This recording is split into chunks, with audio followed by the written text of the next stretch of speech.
Assalamualaikum. Alamak, tak nampak. Okay. Assalamualaikum, selamat datang, salam sejahtera, salam satu Malaysia.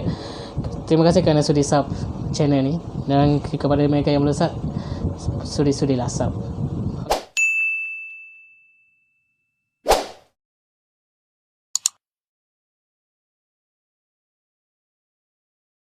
Okay. Petang ni aku nak bercakap pasal scammer. Sebab ramai sangat yang kena scam sejak kebelakangan ni, sejak isu COVID-19 yang nak beli mask, nak beli sanitizer, diorang semuanya ramai yang kena scam. Okey, korang nak tahu korang kena scam ke tak? Senang je, bila korang hantar mesej dia tak balas, dia tak reply selepas payment dibuat, ataupun pelbagai alasan yang diorang cerita untuk menidakkan barangan anda. Okey, scammer ni adalah individu ataupun seseorang yang menipu dari segi wang dengan cara atas talian. Dia scammer ni dia berlaku bila mana korang nak beli barang dengan cara online, lepas tu beli barang tak sampai tapi duit hangus. Contoh kena scam aku bagi modus operandi scammer. Dan banyak bila kena scam kita akan update profil-profil tertentu yang kita update.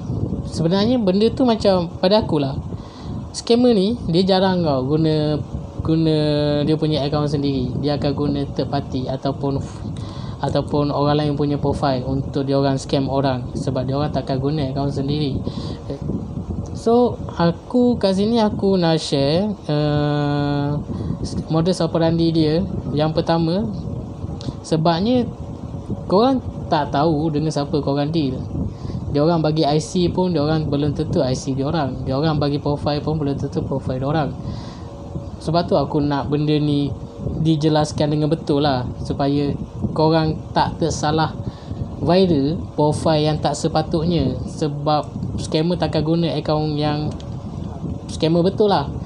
Dia takkan guna akaun yang betul, sebab dia orang akan guna akaun terparti. Contoh macam aku tengok detail aku. So detail aku ni boleh dijadikan scam juga. Mudah kena scam ni. Sebab bila kita buat bisnes, kita akan online ni, bila kita buat bisnes online ni, kita akan bagi nombor akaun, nombor telefon, detail semua, betul. So scammer ni akan guna kesempatan kat situ untuk dia scam orang lain. Contohnya dia buat produk lain, dia jual, dan tapi memasukkan nama dan nombor telefon ataupun nombor ACC aku. Sebab apa? Sebab aku ada urus niaga benda tu. Tapi bukan produk yang dia jual tu, tapi kemasukan tu boleh diterima. So bila macam ni, scammer akan guna akaun aku. So korang akan bank in ke akaun aku, tetapi detail sepatutnya scammer ni yang akan submit. Faham tak? Scammer ni dia akan submit dekat aku, yang dia masukkan duit kat aku dan dia bayar untuk, contoh dia bayar untuk barang dia, then aku akan send dekat dia. Scammer send dekat scammer, bukan dekat yang bayar tu. Yang bayar dekat aku, tapi scammer ni ambil keuntungan atas payment korang. Sebab apa? Sebab yang buat promosi tu scammer, yang di scammer dengan pembeli, scammer dengan penjual. So scammer ni macam orang tengah lah. Dia akan, ini untuk pembelian barang ini untuk pembelian barang, bukan direct punya penipuan. Kalau direct punya penipuan dia lain pula cara. So macam aku bagi contoh pembelian barang, aku cakap scammer deal dengan pembeli, dan scammer deal dengan penjual, betul. So pembeli back in dekat penjual hantar barang dekat scammer. Contoh power bank, pembeli nak power bank ni, so scammer pun promote power bank ni, tapi scammer akan deal dengan pembeli bayar duit dekat aku untuk dapatkan power bank ni, tapi aku akan hantar dekat scammer, sebab scammer deal dengan aku untuk dapatkan power bank ni. So aku akan bayar sebab payment dah masuk, so aku akan hantar dekat scammer. So barang ni akan dapat dekat scammer, bukan dekat pembeli. So Bila scammer dah block everything, so scammer ni akan dapat barang, so pembeli ni tak dapat apa-apa, duit pun. Contoh yang pertama, situasi yang pertama. Yang kedua pula, bila ada payment booking untuk sesuatu barangan yang korang nak beli, payment booking ni biasanya tak sepatutnya ada. Sebab bila nak COD, korang boleh buat COD direct. Bila kau dah sampai tu, kau terus boleh bayar dekat dia. Tak ada bukit-bukit, tak perlu bukit-bukit, tak ada cerita yang ni akan datang ataupun dah ada orang nak. Bila ada orang nak, dia scammer ni dia akan cakap yang dia takut orang ni bayar dulu ataupun orang ni booking dulu. So biasanya dia akan guna pointer yang macam tu lah.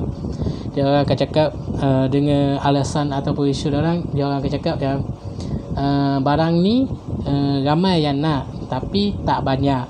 So kalau boleh, tuan boleh tak tolong back inkan duit deposit dulu ataupun duit booking dulu untuk saya sahkan yang barang ini tuan nak ambil. Tu contoh dia. So bila scammer ni buat kerja macam tu, biasanya dia akan guna profile orang lain, dia akan detail orang lain, semua orang lain. Dia takkan guna diri dia sendiri. Macam mana dia orang nak guna? So dia orang akan, contohlah macam dia orang akan ambil akaun orang lain yang tak ada kena-mengena dengan dia, dan ataupun dia orang akan cakap, okey, saya dah tersalam back in duit kat akaun cik, boleh tak pulangkan semula duit saya? Kita yang jenis tak tahu apa-apa ni, macam dia cakap dia masukkan aku, so aku kena pulang balik lah duit tu. Sedangkan duit tu bukan duit dia, tapi duit scammer yang tadi yang jalankan tugas. Tapi benda tu boleh jadi besar kemungkinan dia.